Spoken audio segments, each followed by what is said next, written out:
Varicose veins కి సరైన చికిత్స కోసం సంప్రదించండి ఎవిస్ హాస్పిటల్.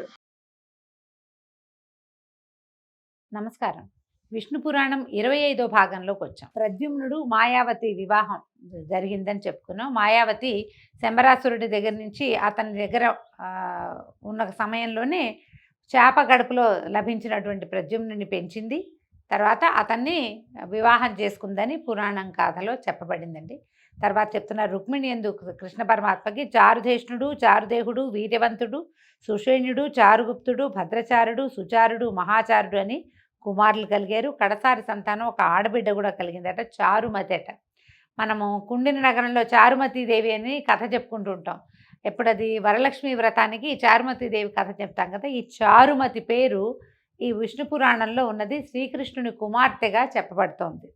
తర్వాత ప్రద్యుమ్నుడు ఈ మాయావతితో వివాహం తర్వాత రుక్మి కూతురిని స్వయంవరంలో పెళ్ళాడేట. ఈ రుక్మి ఎవరు? రుక్మిణీదేవి యొక్క అన్నయ్య, కృష్ణుని యొక్క బావమరిది. ఆయన కూతుర్ని వివాహం చేసుకున్నాడు. వాళ్ళ యొక్క కుమారుడే అనిరుద్ధుడు. అయితే రుక్మిణి తర్వాత కాలంలో ఏం జరిగిందో చెప్తున్నారు. ఒకనాడు ముఖ్యులైన దేవతలతోటి ఇంద్రుడు ఐరావతారూఢుడై ద్వారకా నగరానికి వచ్చాడట. ఇంద్రుని రాక పురరక్షకుల చేత తెలుసుకున్నటువంటి కృష్ణుడు బలరామాదులతో వెళ్ళి ఆదరంగా ఆయన్ని ఎదుర్కొని తీసుకొచ్చి బంగారు గద్దె మీద ఇంద్రుడిని, సముచితమైన ఆసనాల మీద మిగిలిన దేవతలందరినీ కూర్చోబెట్టి ఆచారం ప్రకారంగా, భూలోకాచారం ప్రకారం మర్యాదలు చేశాడు. కృష్ణుడు ఆనందించి ఏమన్నాడంటే, దేవా, నువ్వు లోకాలకి క్షేమంకరుడివి, అలాగే భూలోకానికి క్షేమం కలిగించాలని యదువంశాన ఆవిర్భవించిన వైకుంఠనాథుడివి, నీ దయచేత కదా లోకాలన్నీ హాయిగా సంతోషంగా ఉంటున్నాయి తండ్రి. దేవతలు, సోమయాజులు యజ్ఞాంశాలను అగ్నిముఖాన ఆరగిస్తూ ఉంటారు. ఇప్పుడు ఆ అదృష్టం ప్రస్తుతం అంతరించిపోయింది. అది విషయం చెప్తున్నాను వినన్నారు. భూలోకంలో జరిగే యజ్ఞయాగాదులన్నిటిలోంచి ఇక్కడ వేసిన హవ్యాన్ని ఏ దేవత పేరుతోటి హవ్యాన్ని అగ్నిహోత్రుడికి సమర్పిస్తారో అగ్నిహోత్రుడు తన వంతు ఉంచుకుని మిగిలిన వాళ్ళ యజ్ఞ భాగాలని ఎవరి పేరు మీద వేసింది వాళ్ళకి అప్పచెప్పటం విధి. పేర్లు చెప్పకపోయినా అప్పగించవలసిన దైవాలు కూడా కొంతమంది ఉన్నారు. వాళ్ళకి ఇచ్చేసేయాలన్నమాట. ఇప్పుడు ఆ అవకాశం తగ్గిపోయిందట. భూమి యొక్క పుత్రుడు నరకాసురుడు తనలాంటి దుష్టదైత్యులతో ప్రాగ్జ్యోతిష్యం అనే నగరంలో ఉన్నాడు. లోకాలను రకరకాల దుశ్చేష్టలతోటి ఏడిపిస్తున్నాడు. తానే యజ్ఞపురుషుణ్ణని, యజ్ఞభాగం తనకే ఇవ్వాలని శాసిస్తూ యజ్ఞాలే సాగనివ్వకుండా చేస్తున్నాడు. అందమైన కన్య కంటపడితే ముందు వెనకలు ఆలోచించకుండా బలాత్కరించి ఎత్తుకుపోతున్నాడు. అలా ఎందరినో ఎత్తుకుపోయి ప్రాగ్జ్యోతిష్యపురంలో అనేకమైన భవనాలలో దాచిపెడుతున్నాడు. సిద్ధసాధ్యాదులను కూడా అసాధ్యమైన పరాక్రమ ప్రభావంతో దిక్కుదారి లేకుండా చేసేసాడు. జలాన్ని ఇచ్చేటువంటి వరుణుడి యొక్క తెల్లటి పట్టుగొడుగుని, దివ్యరత్నమణిమయమైనటువంటి మందరగిరి యొక్క శిఖరాన్ని, అమృతమూర్తులైన మా తల్లి కుండలాలను కూడా, అదితి కుండలాలను కూడా ఎత్తుపోయాడు. నా రాజ్యానికి ప్రధానమైన ఐరావతాన్ని కూడా మాయం చేయడానికి చూస్తున్నాడని మాకు ఏమంటారు, ఇంటెల్ అని చెప్తారు కదా, అలాంటిది ఒక చారుల ద్వారా వార్త వచ్చింది. ఈ దుష్ట నిగ్రహము శిష్టానుగ్రహము చేసేవాడేవు కనుక నీకు తెలియజేయవలసి వచ్చింది నాయన. దయచేసి వాళ్ళ వలన లోకానికి ఎలాంటి ఉపద్రవము కలగకుండా చేయి అని నేను నిన్ను విన్నవించుకోవడానికి వచ్చాను అనగానే కృష్ణుడు కనికరించి ఓదార్పుగా ఇంద్రుడు చేయి పట్టుకుని నేను చూస్తానన్నాడు. ఏం చెప్తున్నాడంటే, మన మనసులో విచారానికి చోటు ఇవ్వకు, లోకాలన్నీ తోడు తెచ్చుకుని అయినా సరే ఈ రణరంగాల్లో ఈ దుష్ట రాక్షసుని సంహరిస్తాను. వాడి వల్ల ఏర్పడినటువంటి అగచాట్లు, భూమి మీద ఏర్పడిన అగచాట్లు, మీ దేవలోకంలోకి వస్తున్నటువంటి ఇక్కట్లు, దేవదేవులందరికీ కలుగుతున్నటువంటి అగచాట్లు అన్నిటినీ నేను తీరుస్తాను అని చెప్పాడు. చెప్పాక సరే దాంతో సంతోషించి ఇంద్రుడు తన దారిని తను వెళ్తే, కృష్ణుడు ఏం చేశాడట, గరుత్మంతుడిని తలుచుకుని గరుడ వాహనారూఢుడై సత్యభామతో కలిసి వెళ్ళాడట యుద్ధానికి. ఈ ఇంద్రుడు కూడా ఐరావతారూఢుడై ఆయన్ని అనుసరించాడు. తర్వాత అందరూ కలిసి ఇక్కడి నుంచి ప్రాగ్జ్యోతిష్యపురానికి వెళ్ళారట. ఇంద్రుడు కృష్ణుడితో చెప్పేసి అక్కడ దాకా వీళ్ళని తీసుకెళ్లి యుద్ధానికి దిగవిడిచి ఇంద్రుడు వెళ్ళిపోయాడు. అప్పుడు కృష్ణుడు నగరవాసులైన రాక్షసులకి భయంకరంగా శంఖం పూరించాడట. శంఖధ్వనికే చాలామంది చచ్చిపోయారట. నరకుడు మురుణ్ణి, హయగ్రీవుణ్ణి తగిన సేన తోడుగా యుద్ధానికి పంపించాడు. మురాసురుడు, హయగ్రీవుడు అనే అసురుల్ని పంపించాడట. వాళ్ళు వచ్చి కృష్ణుడితో పోరాడి తమ అనుచరులతో సహా కృష్ణుని యొక్క ఆయుధాగ్ని జ్వాలలకి ఆహుతైపోయారు. కొన్ని వేల మంది సైనికులతో సహా తన సహచరులు యుద్ధంలో మరణించడం విని నరకుడు కోపించి భీకరమైన చతురంగ బలాలతోటి దారుణాయుధపాణి అయి వచ్చి కృష్ణుడిపై ఏకధారగా అస్త్రశస్త్రాలు వర్షించాడు. కృష్ణుడు అవలీలగా తన వింటి ప్రయోగంతో ప్రత్యాయుధాలతోటి చెడగొట్టి చక్రాన్ని ఉపయోగించి నరకుని శిరస్సు తెగవేశాడు. మనం మామూలుగా సాధారణ గాథల్లో చెప్పుకుంటాం. నరకాసురుడిని సత్యభామాదేవి సంహరించిందని, తల్లి చేతిలో మరణం ఉంది అతనికి. సత్యభామాదేవి భూమి యొక్క అవతారం కాబట్టి ఆమె చేతిలో మరణించాడని ఒక గాథ చెప్పుకుంటామండి. విష్ణు పురాణం అలాంటి ప్రతిపాదన చేయటల భగవంతుడి వల్లే మరణించాడని చెప్తోంది. కుమారుని మరణం తెలిసిన భూదేవి బొంగురు గొంతుతో ఏడుస్తూట పరిగెత్తుకుంటూ వచ్చిందట. ఆవిడ మాట్లాడుతుంటే నోట్లోంచి మాట వస్తున్నట్టే లేదనమాట. పద్మాక్ష, మునుపు హిరణ్యాక్షుని వరాహ రూపాన దునిమి నన్ను సముద్రంలోంచి పైకెత్తినప్పుడు నీ అనుగ్రహం చేత కలిగిన కొడుకు వీడిని చంపచ్చా? ఏవేవో తప్పులు చేయొచ్చు, వాటిని క్షమించి సన్మార్గాన్ని నడిపించచ్చు కదా, కుమారుణ్ణి చంపావా అని ఆవిడ దుఃఖిస్తే ఈయన అన్నాడట, వసుంధర, నా యందు సద్భావము భక్తి లేనివారు ఆత్మీయులైన కన్న కుమారుడైనా క్షమించేది లేదు. కంసాదులు ఏమయ్యారో నన్ను సర్వాత్మన నమ్మి, ఇప్పుడు వాళ్ళు ఏమయ్యారు మరి? కంసుడు నా సొంత మేనమామ కదా. సర్వాత్మన నమ్మి ధ్యానించే వాళ్ళు పైవారైనా సరే ఆదరిస్తాను. ఎందుకంటే ఈయన చూడండి, ప్రహ్లాద కుమారుణ్ణి ఆదరించాడు. హిరణ్యాక్ష హిరణ్యకశిపులకి స్వయానా కుమారుడైన వాడైనా అతన్ని ఆదరించి తండ్రిని సంహరించాను. లోకానికి అపకారి అయిన నరకుడు కొడుకైనా సరే క్షమించతగదు. సాక్షాత్ ప్రహ్లాదుడు, విభీషణుడు వీళ్ళని నేను ఆదరించాను. శత్రువు యొక్క కుమారుడు, శత్రువు యొక్క సోదరుడు అయినా కూడా. కానీ సొంతవాడైనా కంసుని క్షమించలేదు. నేను అట్లా చేయను అని చెప్పాడు. దుష్ట శిక్షణ, శిష్ట శిక్షణ, తర్వాత ధర్మ సంస్థాపన కార్య లక్ష్యాలతోటే అవనిపై అవతరించాను, నీకు తెలియదా అంటే, సరే అయితే ఇక ఆవిడ ఊరుకుంది, ఒప్పుకొని అయిందేదో అయ్యింది. నరకుని కొడుక్కి పట్టం కట్టి పరిపాలకుడుగా నియమించమని నమస్కారం చేసి వెళ్ళిపోయిందట దుఃఖపడుతూనే. అలాగే అని కృష్ణుడు నరకుని యొక్క పుత్రుణ్ణి రాజాధికారిని చేసి నరకుడు అపహరించినటువంటి అతిథి కుండలాలని ఆవిడ భూదేవి తెచ్చిచ్చింది. భూమిలో దాచిపెట్టాడు వాడు, అవి ఆవిడే పట్టుకొచ్చి ఇచ్చింది. ఈ కుండలాల్ని స్వర్గానికి పంపించేశారు. అయితే అక్కడి నుంచి ఏం చేశాడు ఈ నరకుడు నగరంలోకి, ప్రాగ్జ్యోతిష్యపురంలోకి ప్రవేశించాడు కృష్ణుడు. ప్రవేశిస్తే చెరలో ఉన్న 16,000 మంది రాచకన్యల్ని, తర్వాత అమూల్య రత్నాభరణాలను, మేలుజాతి ఏనుగులను, గుర్రాలను నరకుని కింకర్ల చేత తనే ద్వారకకి పంపించాడట. వరుణుని గొడుగు వరుణునికి పంపించేశాడు. తర్వాత మందరగిరి యొక్క, మందర పర్వతం అంటాం కదా, ఏ మందర పర్వతం ఈ పాలకడలు చిలికినప్పుడు కవ్వంగా ఉపయోగపడింది కదా, దాని మీద రత్నాలు ఉన్నటువంటి శిఖరం ఉండేదట. ఆ శిఖరాన్ని వీడు తెచ్చేసాడు నరకాసురుడు. అందుకని ఆ శిఖరాన్ని మళ్ళీ తీసుకెళ్ళి ఆ గిరికి హత్తించి గిరికి సమర్పించాడట. సమర్పించి సత్యభామతో అమరావతికి వెళ్ళి తన రాక తెలుపుతూ పాంచజన్యాన్ని పూరించాడట. ఈ ధ్వని విని గ్రహించి ఇంద్రుడు ఆనందంగా ఎదురొచ్చి స్వాగతం పలికి లోపలికి తీసుకుపోయి తన బృహస్పతి చేత అర్ఘ్యపాద్యాదులు ఇప్పించాడట. కాసేపు వివిధ విషయాలు మాట్లాడుకున్నాక అతిథి యొక్క కుండలాలని తనే స్వయంగా సమర్పించాలని వచ్చానని చెప్పాడు. చెప్తే సరే ఆమె దగ్గరికి తీసుకెళ్ళి ఆమెకు నమస్కారం చేసి, నరకాసురుడు మరణించాడమ్మా అని చెప్పి ఇదిగో అని ఆవిడ ఆభరణాలు ఆవిడకి ఇచ్చేసరి కల్లా ఆవిడ కుమారుడిగా ఉన్నాడు. నేను ఉపేంద్రుడిగా అతిథికి కుమారుడిగా జన్మించాడు. అయినా సరే ఆవిడ పరిపరి విధాలుగా నన్ను ఎందు దయించి నువ్వే స్వయంగా నా దగ్గరికి వచ్చావని ఎన్నో విధాల స్తుతించిందట. అయితే అడిగింది, కల్పవృక్షాన్ని ఆశ్రయించి కట్టుకునే గోచి అడిగినట్టు ఆనాడు నువ్వు నాకు ప్రత్యక్షమైన రోజున ముక్తి కోరకుండా కొడుగ్గా నా కడుపును పుట్టమని కోరాను అనేసరికల్లా అప్పుడు అన్నాడట ఆయన, ఉపేంద్రుడిగా జన్మించాడు ఈయన, ఇంకా వామనుడిగా జన్మించాడు, ఎన్ని రకాలుగానో వీళ్ళకి జన్మించాడు ఆయన. అయితే ఏమన్నాడంటే, కనికరంగా ఒక చూపు చూసి చిరునవ్వుతో అన్నాడు, అమ్మా అలా ఎందుకంటావు, నువ్వు పుణ్యచరిత్రవి, దేవతలకి కన్నతల్లివి, పరమ పతివ్రతగా ప్రసిద్ధురాలైన పుణ్యరాశివి, నీకు మోక్షం పెద్దదా? నీకు మోక్షం పెద్దది కాదు, నీ అంతటి నువ్వే సాధించుకోగలుగుతావు. నా మీద ప్రీతితోటి కదా నన్ను సంతానంగా పొందాలని కోరుకున్నావు. ఎప్పటికీ అతిథి కుమారులలో నేను కూడా ఒకటిగా ఉండటమే నాకు సంతోషం అని చెప్పాడట భగవంతుడు. ఇట్లాంటి అంటే ఎలా అయ్యాడు చూడండి, ఆవిడని ప్రార్థించడం కాకుండా ఆయన కూడా నేను నీకు కుమారుడిగా పుట్టడమే నాకు ధన్యత అని భగవంతుడు ఆమె యొక్క ప్రీతిని, ఆమె మీద ఉన్న ప్రేమని అట్లా మాటల్లో చెప్పాడనమాట. అయితే సతీదేవి సత్యభామని తీసుకొచ్చి ఇలా చూపించిందట. తీసుకొచ్చి ఇదిగో కృష్ణుని యొక్క అష్టభార్యల్లో పరమ ప్రీతికరమైన భార్య ఈవిడేనని చూపిస్తే అప్పుడు ఆవిడ కోడల్ని ఆదరించి, అమ్మాయి నా అనుగ్రహం వల్ల చాలా కాలం ముసల్తనము అందవికారమైన రూపము లేక సౌభాగ్యవతి అయి భోగభాగ్యాలను అనుభవిస్తూ హాయిగా ఉండు అని వరం ఇచ్చిందట. చాలా కాలం వృద్ధాప్యం రాకుండానే ఉందట సత్యభామాదేవి చివరి వరకు కూడా. ఆ తర్వాత తల్లి మాటపై కృష్ణుడి ద్వారక వెళ్ళటానికి అంగీకరించగా కృష్ణుడు బయలుదేరి వెళ్ళాడట. గరుడుడిపై నందనవనం ప్రాంతం వైపు నుంచి వెళ్తుంటే దివ్య కుసుమ పరిమళంతో తుమ్మెదల ఝంకారంతో మందవాయువు సత్యాకృష్ణులకు స్వాగతం పలికిందట.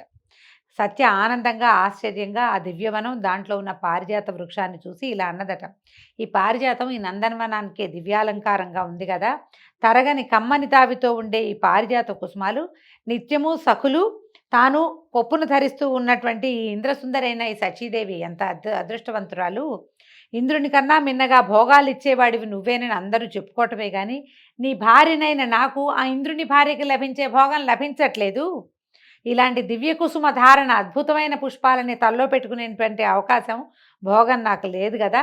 సరే, ఇప్పుడు నేను నీతో యుద్ధానికి వచ్చాను, నువ్వు నా కోరిక తీర్చు. ఈ పారిజాత వృక్షాన్ని తీసుకుపోయి నా మేడ పెరట్లో నాటితే ప్రతిదినము చెలికత్తెలు ఈ పువ్వులు పెట్టి నా కొప్పులో ముడుస్తుంటే నాకు కలిగే సంతోషము సంతృప్తి మామూలు కాదు కదా. అప్పుడప్పుడు రుక్మిణి జాంబవతి మొదలైన నా సౌతులకు కూడా పళ్ళాలతో ఇన్ని పువ్వులు పంపిస్తూ ఉంటాను. వాళ్ళు అవి తీసుకుని నా ఆధిక్యానికి వాళ్ళు సిగ్గుపడాలి. మరి నా కోరిక తీర్చు. ఇంకా నీకు నా మీద ప్రత్యేకమైన ప్రేమ ఉన్నట్టు నేను నమ్ముతాను నువ్వు ఈ పని చేస్తే అనేసరికల్లా ఈయన ఏం చేశాడట, కృష్ణ పరమాత్మ కథ చూడండి ఎలా మారిందో. ఇక్కడ ఆ నందనవనంలోకి ప్రవేశించి సమూలంగా ఆ వృక్షాన్ని ఇట్లా కౌగిట పట్టుకున్నాడట. ఒక చేత్తో బాహుతోటి చుట్టి పట్టుకుని సత్యభామని లేవదీసినంత సులువుగా ఈ దివ్య పారిజాత వృక్షాన్ని లేవదీయబోయాడట. దిగిపోయేసరికల్లా వనపాలకులు పరిగెత్తుకుంటూ వచ్చి, ఈ చెట్టు ఏమయ్యా, ఈ చెట్టు పుష్పాలు దేవరాజు భార్య సతీదేవి ముడుచుకోవాలి కానీ మానవాంగలకి నిమేషులు చేయవలసిన పని కాదు, మీకు రెప్పపాట్లు ఉన్నాయి, అనిమేషులు అలంకరించుకోవాల్సినటువంటి పువ్వులు ఇవి, మానవాంగలకి అవకాశం లేదు. ఈ విషయం తెలిస్తే ఇంద్రుడు అలిగి ఎంత కోపం తెచ్చుకుంటాడో. ఆయనతో స్నేహం కావాలంటే ఈ చెట్టు వైపుకి తల తిప్పి కూడా చూడొద్దు, నువ్వు మీ దారిని మీరు వెళ్ళండి, ప్రయాణమై వెళ్తున్న వాళ్ళు అనగానే కృష్ణుడు నవ్వాడట. నవ్వి ఊరుకున్నాడు ఆయన ఏమల్లా. కానీ సత్యభామ ఒప్పుకోలేదట. చాలించండి మీ మాటలు, ఎక్కడ ఇంద్రుడు, ఎక్కడ శచి, ఎక్కడ పారిజాతం, ఇది సముద్రంలో నుంచి వచ్చింది, క్షీరసాగరంలో నుంచి వచ్చింది కదా పారిజాత వృక్షం, ఇది అన్ని లోకాల వారికి దీని మీద అధికారం ఉంది. కాగా నా భర్త అయినా సామాన్యుడిగా చూసి ఏదో పిచ్చిబాగులు బాగుతున్నారు. మీ ఇంద్రుడికి మీ దేవతలకు ఆరాధ్యుడైన మహానుభావుడు, వీళ్ళంతా ఇప్పుడే ఇక్కడ ఆరాధించడం మీ శచికి తెలియదు, ఇప్పుడు ఇంత ఆరాధించారు. ఒకవేళ ఆవిడ భర్తకి శచీదేవి భర్తకు కనుక భుజబలం ఉన్నట్టయితే నా మొగుడు భర్తని ఎదిరించి ఈ చెట్టుని దక్కించుకోమను, అనవసరమైన గొణుగుడు ఎందుకు అని ఆవిడ సంబంధం లేని శచీదేవి పేరెత్తి యుద్ధానికి పురికొల్పింది సత్యభామాదేవి. స్త్రీలు ఇలాంటి పనులు చేస్తారని చెప్తున్నాడండి. ఒట్టి పుణ్యానికి రెచ్చగొడతారనమాట. వాళ్ళు వద్దన్నారు. ఈయన ఒకసారి నేను ఇంద్రుడిని అడుగుతాను, ఇంద్రుడితో మాట్లాడతానంటే సరిపోయేది. కానీ ఇప్పుడు ఒప్పుకోలేదు. మా ఆయన తక్కువ అనుకున్నావా, ఆయన చాలా లోకపాలకుడు, వీళ్ళందరినీ మావాయడే రక్షించాడు, ఆవిడెవరు కావాలంటే ఆవిడని అలా చేయమని, ఈ పువ్వులు కావాలంటేనని రెచ్చగొట్టు వదిలిపెట్టింది. ఈ వనపాలకులు పరిగెత్తుకుంటూ వెళ్ళి సత్యాదేవి ఏమందో శచీదేవికి చెప్పారు. చెప్పగానే ఆవిడ కోపించి భర్తకి చెప్పింది. ఇంద్రుడు కోపించి చతురంగ బలాలతోటి కృష్ణుడి మీద యుద్ధానికి వెళ్ళాడట. యుద్ధం మహోద్ధతంగా జరిగింది. కృష్ణుడు లోకభీకరంగా పాంచజన్యం పూరించి విల్లు సారించి ఏకధాటిగా శరప్రయోగం చేశాడు. దేవబలాలు విజృంభించి దివ్యమంత్ర ప్రయోగంతో శస్త్రశస్త్ర ప్రయోగం చేయగా కృష్ణుడు కూడా తాను ప్రత్యస్త్రాలు ఉపయోగించి సురలను యుద్ధపరాంగుముఖుల్ని చేశాడు. అలాగే గరుత్మంతుడు కూడా ముక్కుతో కాళ్లతో సుర సైనికుల్ని చీల్చి చెండాడాడు. ఇంతలో ఇంద్రుడు ఐరావతారూఢుడై తన సైనికులతోటి వచ్చి వజ్రాన్ని కృష్ణుడి మీద ప్రయోగించాడు. అయితే అది కృష్ణుడి మీదకి వచ్చి ఆయన ఏం చేయలేక పక్కకి వెళ్ళిపోయింది. అంతలో కృష్ణుడు ఏం చేశాడు, యుద్ధోన్మత్తత, మనం పోట్లాడుతుంటే ఇంకా అయిపోతుంది, ముందేదో మాటలు వస్తాయి, తర్వాత చేతులు కలుస్తాయి, తర్వాత జుట్లు పట్టుకుంటారు, కాళ్ళు చేతులు అన్నీ లేస్తాయి కదా, ఎవరైనా దానికి అతీతులు కాదు. ఎప్పుడైతే ఈ వజ్రం తన మీదకి ప్రయోగించబడిందో కృష్ణుడు చక్రం తీశాడట. లోకమంతా ఆక్రోశించింది. ఆ విషయం తెలిసి శచీదేవి పరుగునొచ్చి శిరసు వంచి చేతులు జోడించి నమస్కారం చేసి పరిపరి విధాలుగా ప్రార్థించిందట. బతిమలాడింది, నాది దేవపతి తప్పులు పట్టించుకోవద్దు, నాకు దయచేసి పతిభిక్ష ప్రసాదించు అని వినయంతో భక్తిభావంతో నమస్కారం చేసింది. శచీదేవి ప్రార్థనలకి కృష్ణుడు ప్రసన్నుడై ఆదరించాడు. అలాగే చల్లని చూపులతో ఇంద్రుడిని కూడా ఆదరించన్నాడు. ఇంద్ర, అంత కోపంతో ఎందుకు వచ్చావు? ఈ చెట్టు నాదైతే నీ సంపదకి ఏమైనా లోపమా? దీని పువ్వులు సత్యభామకి మనోహరాలు, వాటి కోసమే ఈ పని జరిగింది. దీనిని ద్వారకకి తీసుకుపోతాను, ఆమె కోరిక తీర్చాలి. ఎందుకంటే ఆమె యుద్ధానికి వచ్చింది నాతో పాటు. వనపాలకులు చెప్పింది విని ఆలోచించక ఇంత కోపంతో యుద్ధానికి వచ్చావు, ఇదేం పని అని అడిగేసరికల్లా అప్పుడు ఇంద్రుడు చెప్పాడట, వాస్తేవా, మానవ లోకంలో ఉండవలసింది కాదు ఈ వృక్షము, నిజానికి ఇది దివ్య వృక్షం. మనుషులకి నిద్రాహారాలు చాలా ఉంటాయి, మానవ లక్షణాలు, వాటి మధ్య ఉండదగింది కాదు. నీ మాట కాదని లేక అంగీకరిస్తున్నాను, తీసుకెళ్ళు. నీ అవతార సమాప్తి అయిన వెంటనే ఈ చెట్టు నందనవనానికి చేరాలి, అలాగే అగ్గాక అని అడిగేసరికల్లా కృష్ణుడు కూడా తథాస్తు అన్నాడు. నా అవతార పరిసమాప్తి తర్వాత ఆయుధాలు అన్నీ స్వస్థానాన్ని చేరుకుంటే, అలాగే పారిజాత వృక్షం కూడా స్వస్థానానికి చేరుకుంటుందని అభయం ఇచ్చి ఆ పారిజాత వృక్షంతో భూలోకంలోకి వచ్చాడు. ద్వారకా నగరానికి ప్రవేశించి తర్వాత ఆ చెట్టుని సత్యభామ ఇంటనున్న ఉద్యానవనం నడుమ ప్రతిష్ఠించారు. దీనికి మన వాళ్ళు కొంచెం కల్పితం ఏం చేశారంటే, ఆ ఒక పువ్వుని నారదుడు తెచ్చినట్టు, అది కృష్ణుడు రుక్మిణీదేవికి ఇచ్చినట్టు, దాంతో రెండో ఆవిడకి కోపం వచ్చి నాకు ఆ చెట్టు కావాల్సిందే అన్నట్టు ఈయన యుద్ధానికి వెళ్ళినట్టు. అయితే ఇక్కడ కథలో పురాణంలో ఏం చెప్తారంటే, ప్రాగ్జ్యోతిష్యపురం నుంచి అదితి కుండలాలు తీసుకునే కృష్ణ పరమాత్మ వెళ్ళినప్పుడే ఇది జరిగిందని చెప్పబడింది. యుద్ధం మాత్రం అలాగే ఉంది. అయితే నరకుని నగరంలో ఉన్న తను తీసుకొచ్చిన 16,000 కన్యకలన్నీ కూడా సుముహూర్తాన పరిగ్రహించి వారికి వేరువేరుగా భవనాలు, ఆహార పదార్థాలు, దాసదాసీజనం, అంబరాభరణాలు సమృద్ధిగా కలిగించి అందరికీ అన్ని రూపాలతోటి కూడా కృష్ణ పరమాత్మ ఆనందాన్ని కలగజేస్తూనే ఉన్నాడట.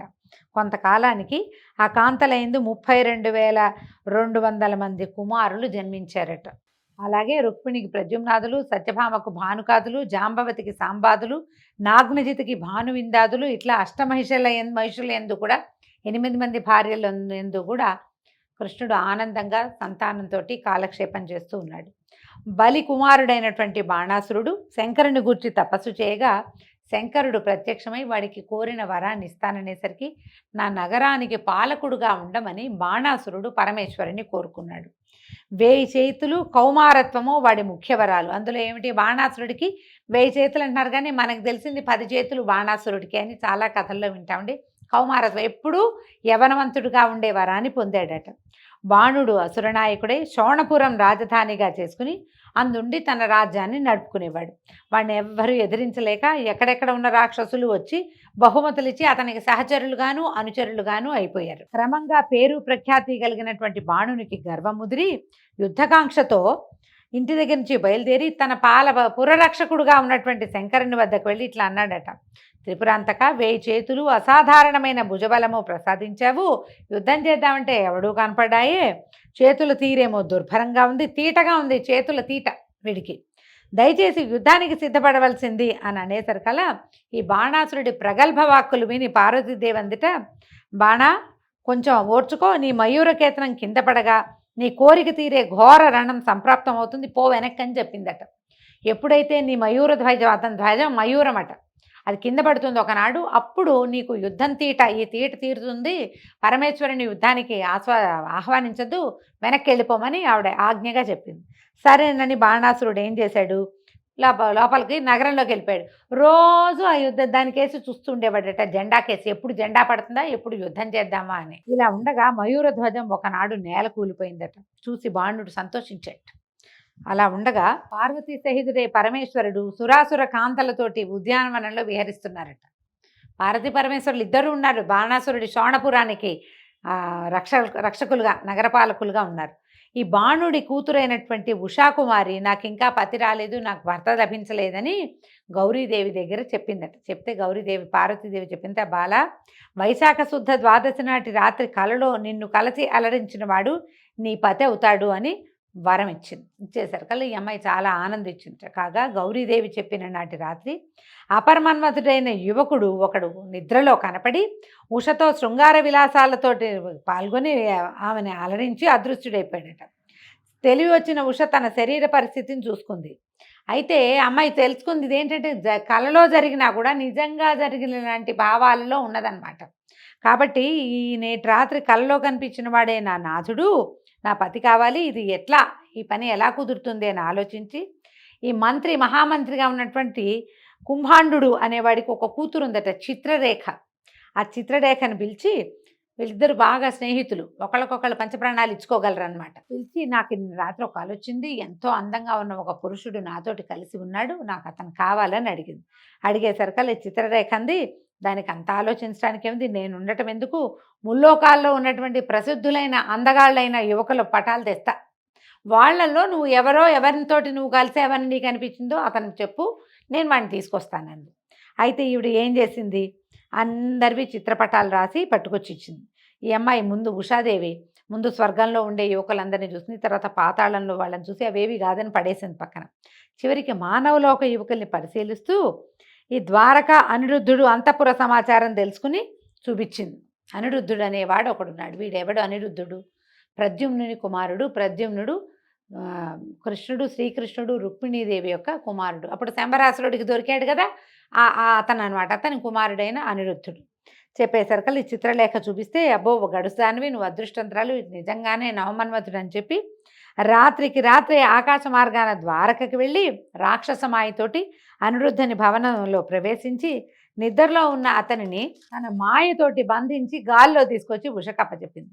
తర్వాత ఈ అనిరుద్ధుడు అంతఃపురం చేరాడు. అక్కడ ఒక అందమైన అమ్మాయి ఉంది, నువ్వు నా కల్లో కనపడ్డావు, అందుకని నేను నిన్ను తెప్పించానని చెప్పింది. వాళ్ళిద్దరూ హాయిగా కులసాగా కాలక్షేపం చేయటం మొదలుపెట్టారు. కొన్ని రోజులు అయ్యేసరికల్లా ఏమైంది, ఈ బాణాసురుడికి కన్యాంతఃపురంలో అన్యపురుషుడు ఎవడో ఉన్నాడని తెలిసిపోయింది. కొంతమంది భటుల్ని పంపించాడు. ముందు అనిరుద్ధుడు ఖడ్గపాణి అయి విజృంభించి బాణుని వీరభటులను యమపురికి పంపించాడు. పంపించేసరికల్లా బాణుడు ఏం చేశాడు, ఆయనే డైరెక్ట్గా యుద్ధానికి వచ్చి సరాసరి యుద్ధం నేరుగా యుద్ధం చేసి నిశితాస్త్ర ప్రయోగాలను వెలయించి నాగపాస బద్ధుని చేసి కూతురుతో సహా అనిరుద్ధుని చెరసాలలో పడేశాడట. అయితే ఇక్కడ ఏమైంది, ఈ కుర్రాడు ఎక్కడికో వెళ్ళాడు అనుకుంటున్నారు వాళ్ళు. ఎక్కడికి వెళ్ళాడో, మాయమయ్యాడు, ఎక్కడికి వెళ్ళాడో తెలీదు. యువకుడు ఏదో వేటాసక్తికో ఏదైనా కన్యాన్వేషణకో వెళ్ళాడు అనుకున్నారు. ఇక్కడ ఏదో ప్రమాదం జరుగుంటుందని వాళ్ళు ఊహించలే. నారదుడు కలహాసనుడు ముందు కథల్లో కూడా చెప్పుకున్నాం మనం.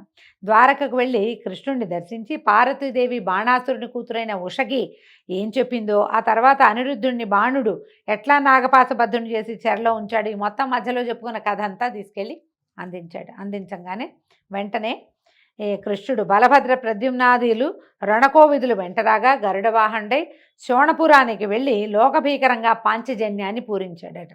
ఆ శంఖధ్వనికి జగమంతా తల్లడిల్లిపోయింది. అంతలో శివుడు పురరక్షణకి ఒక జ్వరశక్తిని కల్పించి పంపించాడట. అయితే ఆ జ్వరశక్తి బయటకు వచ్చి మంత్రించిన భస్మాన్ని బలభద్రుడి మీద జల్లిందట. ఆ భస్మం మీద పడేసరికల్లా బలరాముడికి ఒక వేడి వచ్చేసింది. జ్వరం అంటే టెంపరేచర్ మామూలు జ్వరమే, ఒళ్ళంతా ఉడికెత్తిపోయింది. ఆ జ్వరంతో స్పృహ తప్పిపోయాడట. తప్పేసరికల్లా ఆయన తీరు చూశాడు. చూసి కోపము సంతాపము, మా అన్న మీదకే వస్తావంటే అన్న మీదకి వస్తే కృష్ణుడి మీదకి వచ్చినట్టే. అయితే ఇంత జ్వరంతో స్పృహ తప్పిపోయిన బలభద్రుడిని లేవదీసి కౌగులించుకున్నట్టు. ఈయనేమిటి పూతన దగ్గర చనుబాలు దాగి ఒక గుక్కెడి పాలతో దాని ప్రాణాలు హరించినవాడు. జ్వరం ఒక లెక్క, ఈ కావుగులించుకునేసరికల్లా ఆయన జ్వరం అంతా వదిలిపోయి ఈయనకి స్పృహ వచ్చేసింది. ఒక సింహనాదం చేశారట. కృష్ణుడి శక్తికి ఆ చుట్టుపక్కల ఉన్న వాళ్ళంతా ఆశ్చర్యపోయారు. అంత జ్వరం, ఒళ్ళు కాలిపోతూ ఒంట్లోంచి పొగొస్తూ స్పృహ తప్పిన వాడిని క్షణాల్లో మామూలుగా చేసేసాడని. అక్కడి నుంచి కృష్ణుడు ఏం చేశాడట, తన ఆత్మశక్తితోటి శీత జ్వరం అతి చల్లదనాన్ని కలిగించాడనమాట. దాన్ని కల్పించి పంపించేసరికల్లా అది నగరంలో ప్రవేశించి, అంతకుముందు శివ జ్వరశక్తి ఉంది కదా, దాన్ని లాక్కొచ్చి కృష్ణుడి ముందు నుంచో పెట్టింది. ఆ జ్వరం కృష్ణుడికి సాగలపడి మొక్కి సాగిలపడిపోయింది నేల మీద. శరణు కాపాడు, ఈ అతి చల్లదనాన్ని భరించలేకపోతున్నాను అని చెప్పి శరణు కోరేసరికల్లా కృష్ణుడు కనికరించి భయపడకని వీళ్ళిద్దరిని లేవదీసేట. 2 జ్వరాలని, ఒకటేమో శివశక్తి జ్వరం అతి వేడి, రెండోది విష్ణుశక్తి జ్వరం అతి చల్లన. హరిభక్తి లేని మూడుల్ని పట్టి పీడిస్తూ ఉండండి అని వాళ్ళిద్దరిని పంపించేసేట. అక్కడి నుంచి వాళ్ళు విష్ణుభక్తి లేని వాళ్ళందరినీ ఆవేశించి పీడిస్తాయి. జ్వరం ఎవరికైనా ఎక్కువ రోజులు ఉందంటే వాడికి విష్ణునామ సంకీర్తన చేస్తే వాడితో జ్వరం తగ్గిపోతుందని మనకి విష్ణు పురాణం తెలియజేస్తుంది. తర్వాత బాణాసురుని ఆజ్ఞను అనుసరించి దైత్య వీరభటులు శస్త్రాస్త్రపాణులై వచ్చి ఎదిరించగా కృష్ణ బలరాములు నిశితాస్త్ర జ్వాలామాలలతో దైత్యసేనని మొత్తం స్వరూపమే లేకుండా చేసేసాయట. అంత శంకరుడు కొడుకులతో ప్రమధులతో వచ్చి కృష్ణుడిని ఎదిరించగా ఇద్దరికీ కొన్నాళ్ళు యుద్ధం జరిగిందట. శివుడు కృష్ణుడు కూడా పోరాడుకున్నారు. దారుణమైన పోరాటం జరిగింది. ఒకనాడు శంకరుడు ఏం చేశాడట, బాణాసురుడిని ప్రోత్సహించాడు. నా చేతుల తీట పోయేలాగా యుద్ధం జరగాలన్నావు కదా, ఇగో ఈ కృష్ణుడు వచ్చాడు, అతన్ని ఎదిరించు, నీ తీట బాగా వదులుతుంది అని చెప్పాడనమాట. కోరిక తీరుతుంది, నీ తీట తీరుతుంది అనేసరికల్లా ఈ బాణాసురుడు నగరం నుంచి, ఇంతకాలం ఏమిటి ఆయన నగర రక్షణ చేస్తున్న శివుడే పోరాటాన్ని జరిపాడు. ఇప్పుడు ఇక రాజుగారే రంగంలోకి దిగాడనమాట. ఎంతో సేనాన్ని తీసుకొచ్చి కృష్ణుడిని ఎదిరించాడట. అక్కడి నుంచి ఇంకేముంది, కృష్ణుడి దగ్గర ఉన్న చక్రాయుధంతో బాణాసురుడి చేతులన్నీ తెగ్గొట్టేశాడు. అన్నమాచార కీర్తనలో ఒక ఇది కూడా ఉంది, చెండిన బాణుని చేతులతో అని. బాణాసురుడి యొక్క చేతుల్ని 1000 చేతులు తెంపేశాడు, 2 చేతులు మాత్రం మిగిల్చాడు. వాడు స్వహస్తాలు అంటే సహజంగా వాడు పుట్టుకతో వచ్చిన చేతులు తప్ప పరమేశ్వరుడి వల్ల ఆ శక్తి వల్ల అతనికి లభించినటువంటి చేతులన్నింటినీ తెగటార్చేశాడు చక్రంతో.